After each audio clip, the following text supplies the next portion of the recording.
What was the first sign that he was sick? He had a lump on the back of his hip, and he noticed it right when he went back to A&M in his junior year. Uh-huh. He thought it was a pulled muscle, and then he'd go to physical therapy, and then they kind of worked on him a little bit, and then after about 6 weeks, he called me on the phone and said, "Mom, it's not going away. I think it might be something else." So he came into Houston, and we went to our sport med guy, and he did a few tests and said, "Yeah, I think it's something else. I need to move you on." And then you got recommended to more and more specialists. He stepped out, and he had lots of treatment, major surgery in that spring. Okay. And then he went back in the fall.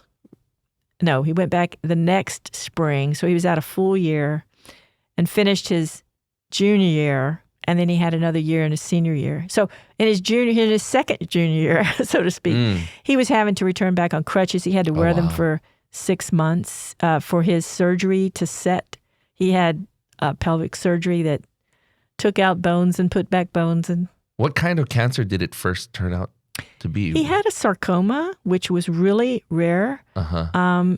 In the movie Love God's Will that's just released out, they actually interviewed his orthopedic surgeon. Oh, really? And she talks about it in the film. Yeah.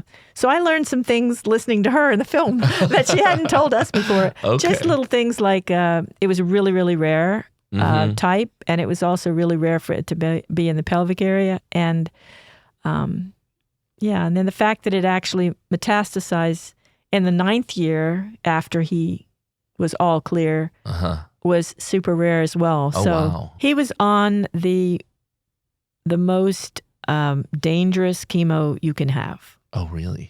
And for a few more treatment cycles than would be recommended.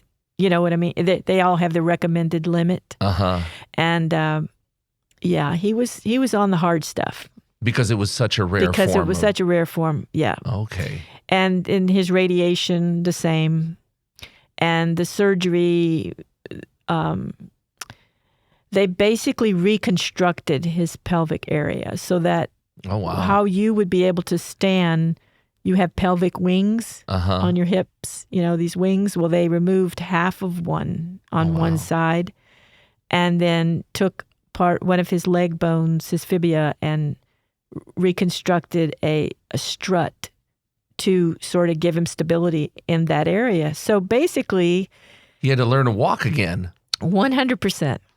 Yeah. And he was still able to play in the pre-seminary basketball game. I know it. And slam dunk. And slam dunk, yeah. Yeah. So really? it was, he slam dunks? At the end, he did. Yes. Really? Oh, wow. Yeah. He was determined. He wanted to do it. And he, we got something from Amazon, these little weights. I said, "Ryan, what's this all about?" He goes, "Oh, Mom, I'm gonna increase my vertical leap." I said, "Okay, how does this work?" "Well, you put these little weights around your ankles. You do these exercises, and you know." And I said, "Okay, good luck, buddy." Wow. And lo and behold, he did it, and he got to where he could slam dunk.